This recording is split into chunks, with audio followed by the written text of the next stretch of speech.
I'd like to preface this video by stating that, unequivocally, Gladiator 2 is a movie that did not need to be made. The first movie was a brilliant, self-contained story that still holds up today as one of the greatest historical epics of all time.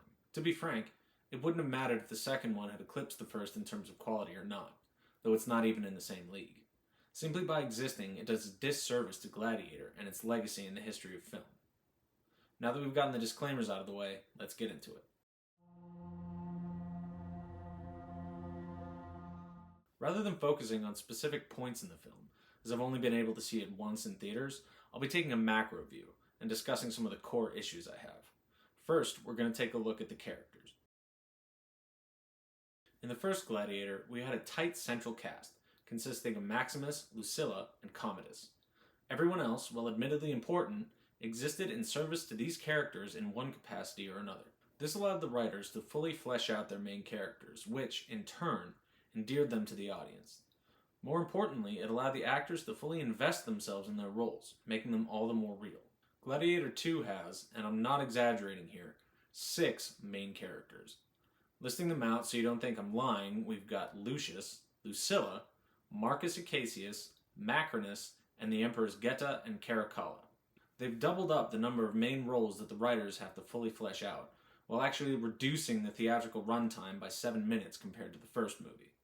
Predictably, this leaves no time for any of them to feel like real people, let alone the obscene number of side characters. And this is even if they'd had back the time they devoted to the ridiculously CGI'd naval battles, monkey fights, and rhino attacks. Don't get me wrong, I don't want more of this movie, but if we'd had time to get to know the characters better, I feel like it would have been at least a step in the right direction. As we've seen with movies like The Force Awakens, Gladiator 2 basically copies the plot of its predecessor note for note, only changing things up in that they split Maximus into 2 characters, Lucius and Marcus Acacius.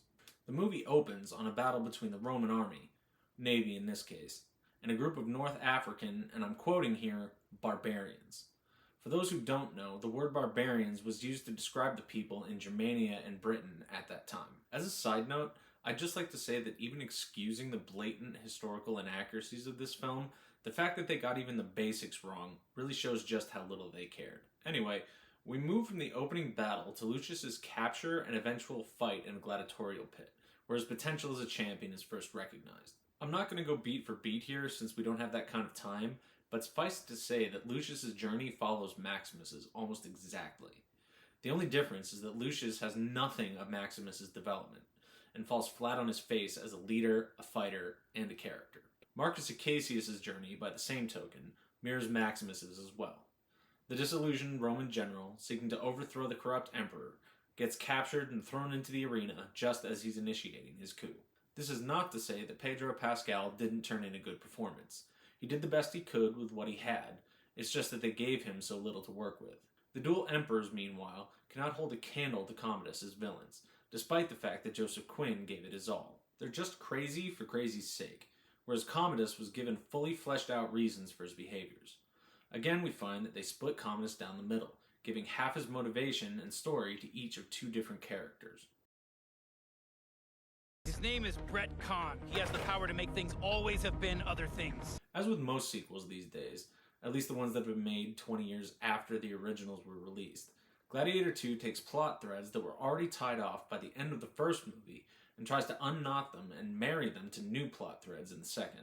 Specifically, I'm referring to the contrived ways that the writers employed to put Lucius where they needed him to be, and how they changed his backstory to fit their new narrative. Spoilers ahead if you care. I sure as hell didn't. By making Lucius the son of Maximus, they undo one of the driving points of the first movie, and degrade Maximus as a virtuous and noble character by having him cheat on his wife. The tension, sexual and otherwise, between Lucilla and Maximus was a relationship of what could have been. A representation of a Rome that would have been better off had they been married. Even excusing these points, it's stated in no uncertain terms in the first movie that Lucilla and Maximus haven't seen each other for many years, and their relationship has never been anything more than unwillingly platonic. It's also shown at the end of the first movie that Lucius follows the gladiators carrying Maximus out of the arena uninterrupted. This was changed in the second movie to Lucilla being fearful for Lucius's life even after Commodus' death, despite the fact that we're given no indication this is the case prior to the event. Even accepting this retcon, no one besides Lucilla knew that Lucius was Maximus's son. Neither of them are in remote contention for the throne, and politically speaking, the idea was to give Rome back to the Senate anyway. There was no reason whatsoever for Lucilla to send her son away like that. Another piece of world building that they tampered with was Maximus's legacy in general. By the end of the first movie, we're told that all of Rome knew who Maximus was, and what had happened to him. At the time of his death, his honor had been restored, and his place in the annals of history had been secured. He was revered throughout the empire as a hero and savior, exemplified by the reverence his body is shown both on the arena floor and in the stands. People knew who he was. Yet in the second movie, his status has been reduced to that of a simple gladiator, his name stricken from the record, and his body interred with his armor beneath the Colosseum. By taking these and other retcons into account, we find that this was not an organic story that grew from the fertile ground of the first movie. This was something they made fit with the first, by chopping and hacking and slashing at the legacy Gladiator left behind. In the ultimate example of standing on the shoulders of giants, we find numerous occasions where the writers repurposed lines as well as themes in order to bulk out their story. It's this kind of fan-servicey junk, along with the points I've already listed, that tells me that the writers didn't have much of a story to begin with. If this had been a direct continuation of the first movie's plot, it would have been understandable to make references and callbacks to prior events. But it's not. It takes place some 16 years after the first, with an entirely new world, political landscape, and cast of driving characters that have almost nothing to do with the first movie. And what returning characters they do have add almost nothing to the plot they've created. Lucius and Lucilla add nothing to this movie. If the writers had swapped them out for brand new characters, structurally speaking, nothing would have been lost.